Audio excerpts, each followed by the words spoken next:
No one's a one man or one woman show. It's a team. So I think that that's why it bothers me so much that culture is so overlooked and people don't think about it because they don't generally associate it with it doesn't drive revenue, like there's things that are more important, but little do they know it's affecting everything. Welcome to It Comes Down to This. Today's guest is Olivia De Girolamo, a franchise operations and marketing expert who's helping brands scale by strengthening the foundation behind the storefront. I invited Olivia on the show because she understands what it takes to grow a franchise the right way, from empowering owners and operators to aligning teams on the big picture. In this episode, we unpack the unseen challenges of franchising, the delicate balance between brand control and local autonomy, and why operators' success always comes down to clarity, connection, and consistency. In today's episode, it comes down to this. Scaling a franchise isn't about more locations, it's about stronger partnerships. Welcome, everybody, to The Marketer again. It's awesome to have you back.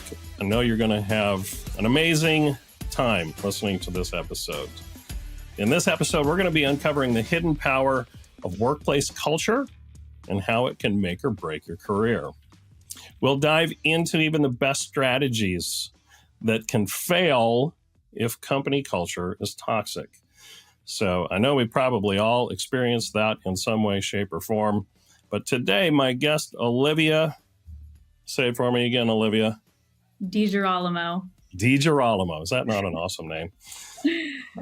Today, we're going to be digging into this topic a little bit. And so, Olivia, it is awesome to have you on the show. Thanks for joining me today. Thank you for having me. I'm excited to be here. Fantastic. Hey, Olivia, can you share with me a little bit about your journey into the world of franchising and home services? Let's just set this up a little bit for the audience. Yeah. So I'm currently with a company called ServiceMinder, and we are a CRM for home service brands. And prior to my role, I've been with ServiceMinder for about 3 years. Didn't know anything about the franchising space. I was in the cosmetic industry for a little while. And if you asked me anything about franchising, I would have said, I don't know, Chick-fil-A. Like I had no idea what a Z or a Zor was. But I wanted something drastically different from the cosmetic industry. And like many others say in the franchising space, they just kind of stumble upon it.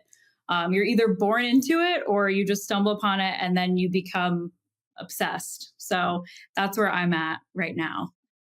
I don't have experience in franchising. And the great thing about this show, in my opinion, is it's called The Marketer, but that's actually not about me. That's about all of the people that I bring onto the show. And your guys' experience and backgrounds is what I'm trying to portray on the show and help people learn through different things. So, what was your impression when you stepped into franchising industry, and how did that differ from your previous jobs? Yeah. So like I mentioned before, I wanted a drastic change because of today's topic, because of the culture in the cosmetic industry. And I was very pleasantly surprised by the franchising space because all I really knew was the culture of the cosmetic industry. And the first week that I started my role at ServiceMinder, my boss wanted me to just kind of like dive right in. So he encouraged me to sign up for what we both thought was a webinar about franchising and learning about IFA, the International Franchise Association, what it means to be a part of it, and basically all the things that I still needed to learn that I did not know anything about. However, it was a virtual roundtable with franchise experts in the community. So here I am, a little bit over 48 hours in my role at a round table, and everybody, you go to a round table to learn from each other, bounce ideas off of each other, talk about your challenges in the franchising space. And obviously at that point in time, I had nothing to add to the table to bring to the conversation. And I remember showing up and I'm like thinking in my head, like, oh my gosh, like based on what I've known in my past, like people are going to be almost irritated that I'm here. Like, why are you here? You know nothing about franchising. And when I introduced myself and said, sorry, I know you guys are all very senior. Everyone introduced themselves, 20 years experience, owned this franchise, now a supplier, whatever it was, resumes that were all in the franchising space. And I told them, I am here to learn. I don't know anything yet about franchising. So I really am so sorry. I have nothing to bring to the table, but I'm looking forward to listening to everybody. And the response that I got from the franchise community in that instance, I knew right away, like, this is a very different community and a great community to be a part of. They were almost, they were excited that I was there. They're like, oh, a new person, great opportunity to learn. We can't wait to teach you. It's great to get an outside perspective, like such a positive welcoming with open arms. And that was just so refreshing. And in that moment, I really knew, like, wow, I'm in the right place. And the culture, not only at ServiceMinder, which I quickly picked up on, but in the franchise space in general, was just awesome. And I was really happy with my decision. So, Given the fact, Olivia, that culture is so important to how we feel about our jobs, how we feel about our creativity, and it really does affect, how you think at work.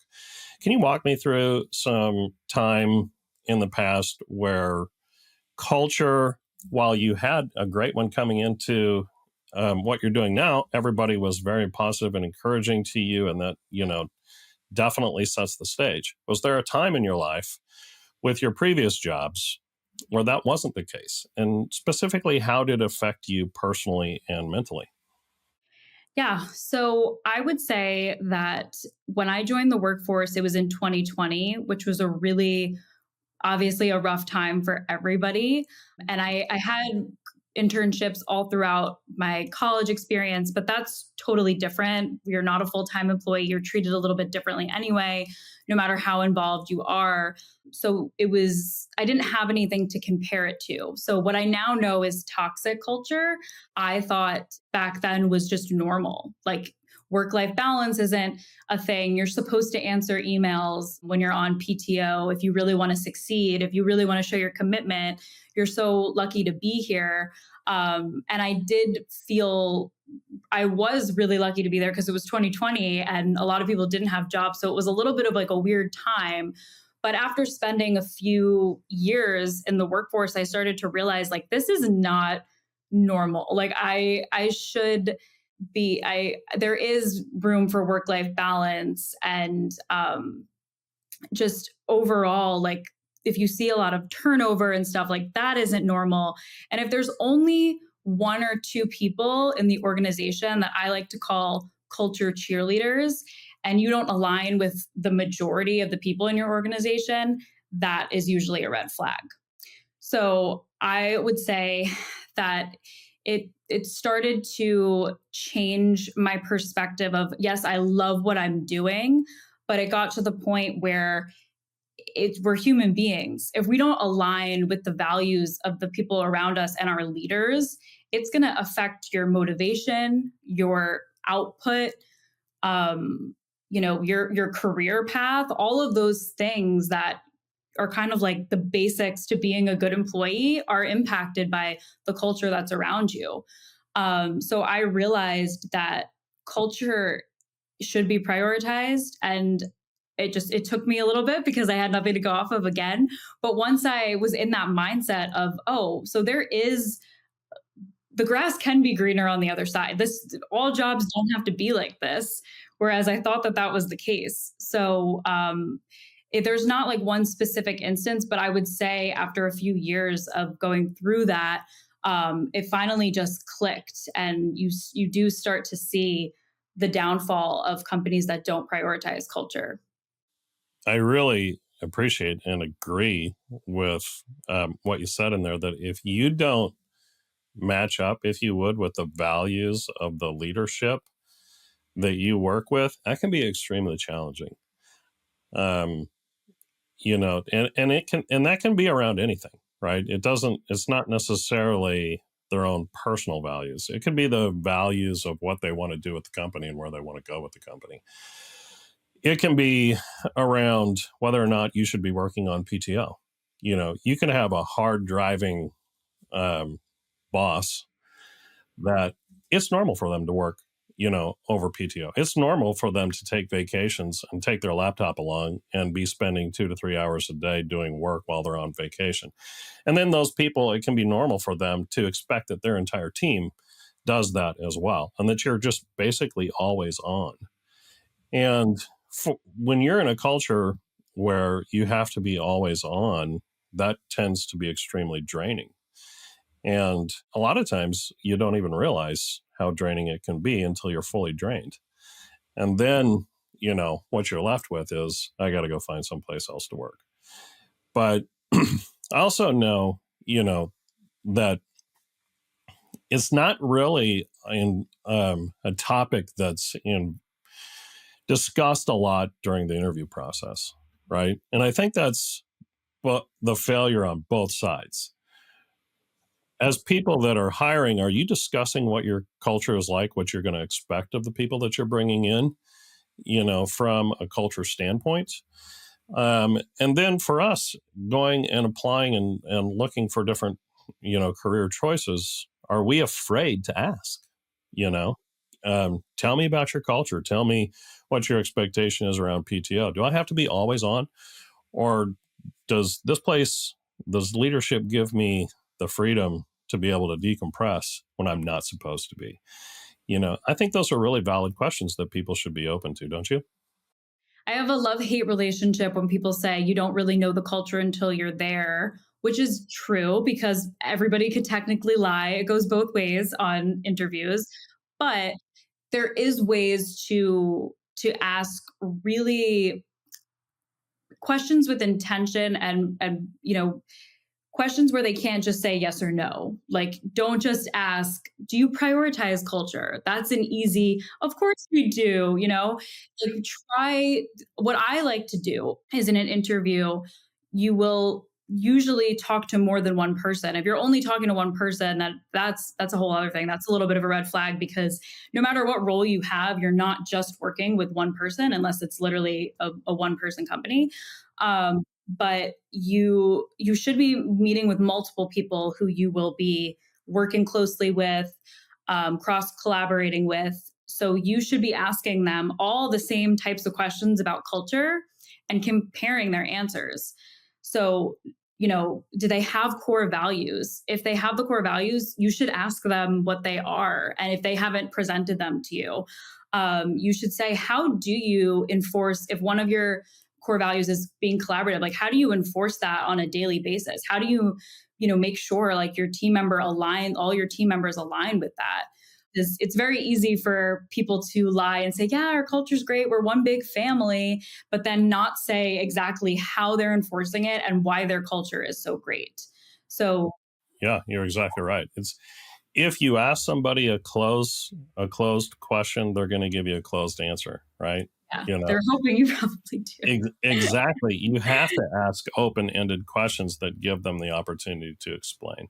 Right. Just like what interviewers are doing to the people that they're interviewing. They want to get them talking, and they want to get them, to have an understanding of where they're at.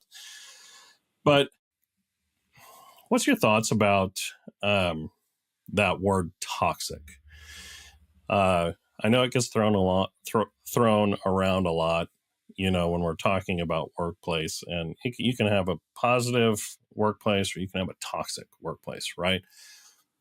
How do you define that? What should people look for, um, when they're evaluating their own culture? Yeah. Um, I mean, obviously, toxic looks different to other people, and there is a scale.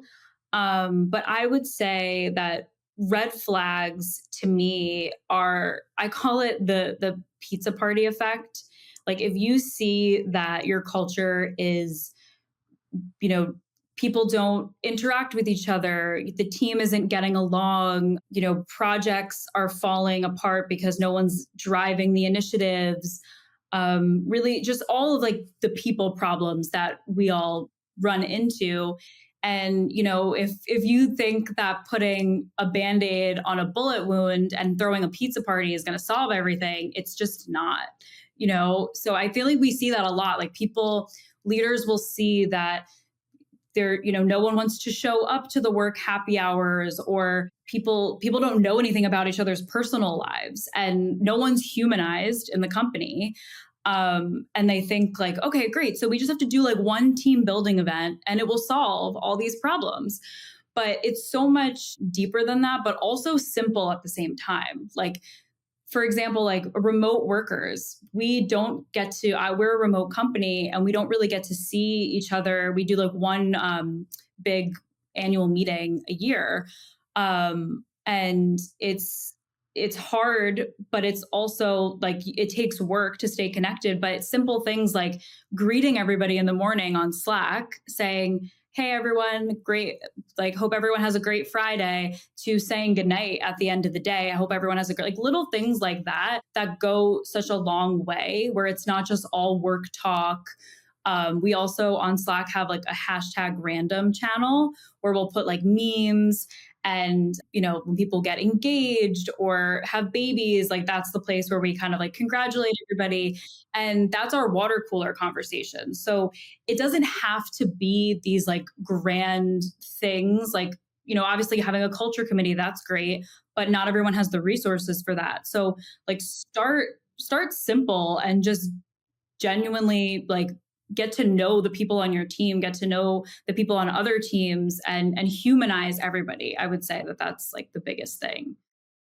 I would tell everybody, just to piggyback off of that, if you're in a situation where you feel fear or despair on a regular basis, you're in a toxic culture.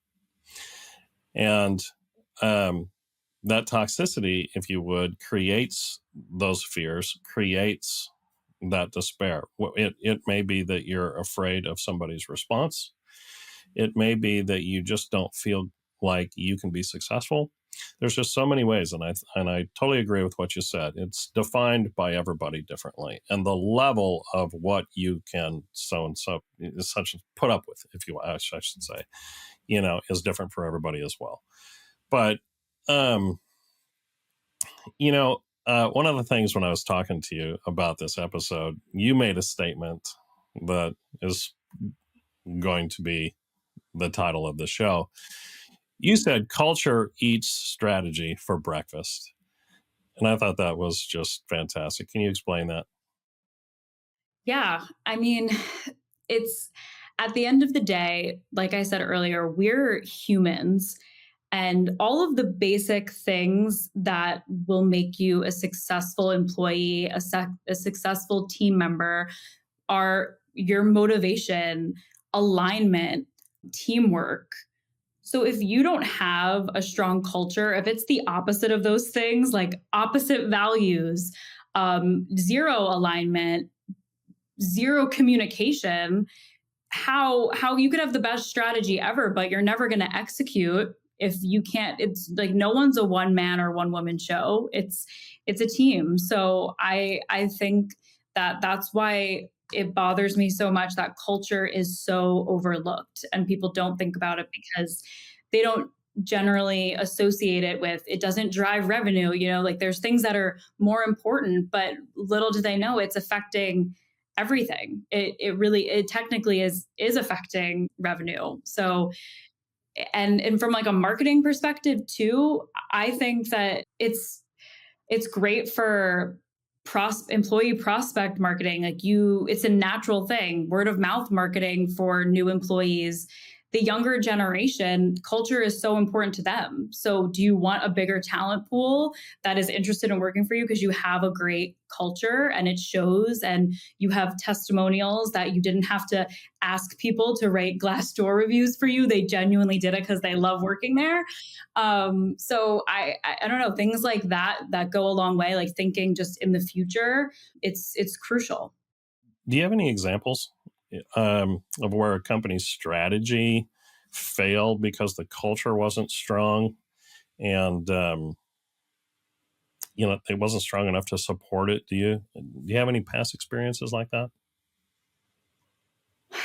I or just some examples from other companies that you've seen. I don't have specific examples, but I will say that obviously an effect that I've seen in my previous roles, um, high turnover rates of employees, that in general has obviously that impacts strategy because it puts a lot of things on hold. You have to, redistribute responsibilities. So that was one of the things that I saw a pattern of that in my past roles, and it took us, it was always like 3 steps forward, 5 steps back, because it was leadership that was leaving and then teams combining and things changing. So high turnover was not it that would just be, a more of a generic example, but yeah, that's what I would say. Well, let me share with you one of my own examples. So I once worked at a company. Um, I was the head of marketing for this company, and the owner was a person who took all kinds of videos and pictures all the time on his phone. And he got to the point where he wanted to have all of his personal things, and it was mixed in with some business things, basically cataloged and put into an iTunes library, if you would, for different stages of his life and different categories of events and so on and so forth, right? Well, guess who got that project? Me. So we actually had to hire somebody. It had nothing to do with business. It's just a personal pet project. And so we had to hire somebody to take thousands upon thousands of pictures and videos and stuff and categorize them and add notes to them and make sure that the metadata was correct and all this stuff. Took months. Well, when we talk about uh, how your values should line up on paper and what was said when I took the job, the values very much lined up with what I believe, right? And um, in actuality, how he ran the company was with an iron fist of fear. And everybody around him, you could just watch them. They would just some people would start like shaking when he walked into the room because they thought they were going to get yelled at that day. And so we had this project and it took months to complete. And then on the day we were going to go up and present it, the head of IT took all of those files and decided he was going to transfer them to another drive, another disk, so that they weren't lost, right? Or so nothing would happen to them. Well, he plugged his one drive in to the computer and he plugged the new drive into the other side of the computer. And guess what happened? He formatted the drive that we had completed. In a sense, Oh my gosh. wiping out months worth of work. Oh my God. I'm so Now, sorry. That is tragic. imagine the feeling, knowing that you work for somebody who uh, basically drives his company with the state of fear, of now having to go up to the conference room and sitting down and telling that person, hey, we wiped away months worth of work. Now, all of his stuff wasn't lost because that was backed up into cloud stuff, but all the organization, all the stuff that we were doing for months was gone. Wow. It was crazy. It was crazy. And true to form, exactly what you would expect would happen. I mean, the top just blew off of the building, Yeah.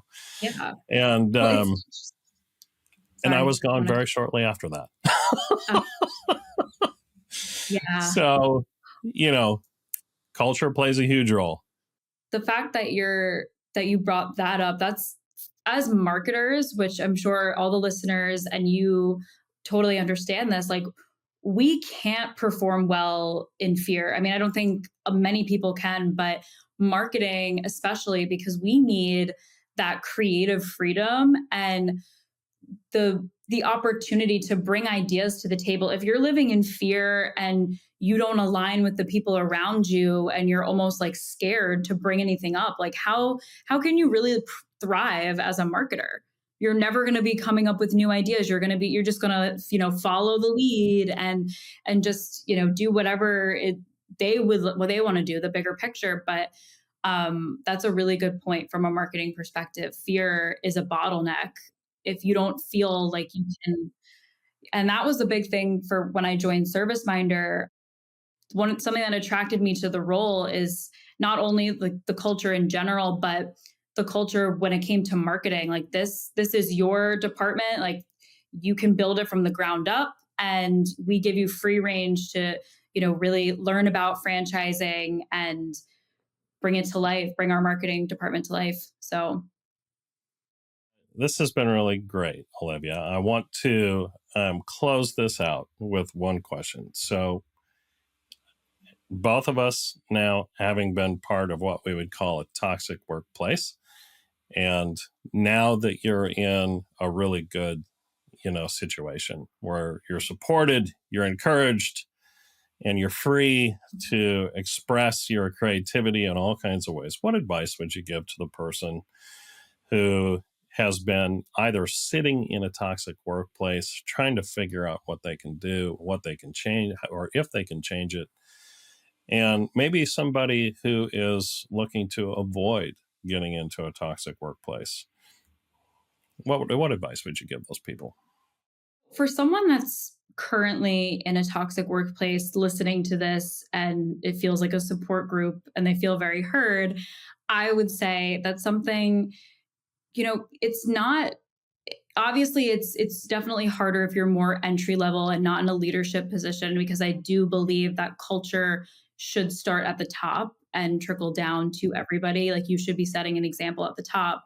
But that doesn't mean that you should still try to make that difference. Do your research, bring light to the fact that so we work with Franchise Business Review, which is a survey in the franchising space, an employee satisfaction survey. We do it every year at ServiceMinder. And a little fact that they shared with us this year is that if you feel like your manager cares about your success, you're 3 times more likely to refer job candidates. You're 4 times more likely to stay with the company. So little facts like that you can bring to your leaders and say, hey, like this is what we really need to focus on. We can do X, Y, and Z. And you can start off being the culture cheerleader and have a cheerleader with you, like start recruiting people, bringing things to light. And obviously like that can be that's easier said than done. But if that's not possible, then obviously looking for a new role is the next best thing, and following the steps that you and I talked about in the interview process would be your best bet. I would add, protect yourself. There's money's money. It can come from all kinds of places. Make sure you're getting it from a place that you feel supported, that you're free to engage your creativity and, have the best experience, not only for yourself, but for those around you. And the other thing that I would say is there may be some people that are listening to this, and I would have one little caveat. Make sure that you're not the toxic component of the toxic culture, right? A lot of times that can be us and we don't even realize it. So pay attention to those things, be positive and encouraging yourself. And a lot of times that rubs off on people, and you can affect your culture just by being different from how it typically is. So, Olivia, I knew this would be a fantastic conversation. Thank you so much for joining me. For all those who are listening, I hope you've gotten a lot out of it too. And for those who have felt like, oh yeah, this really was a support group for me, I really needed this, I just encourage you, take care of yourself, okay? Go and find a place where you can be positive and where you can be supportive. And it's easy to come in and be that and be creative and express yourself in your job. So thank you again, Olivia. Till next time. Yes.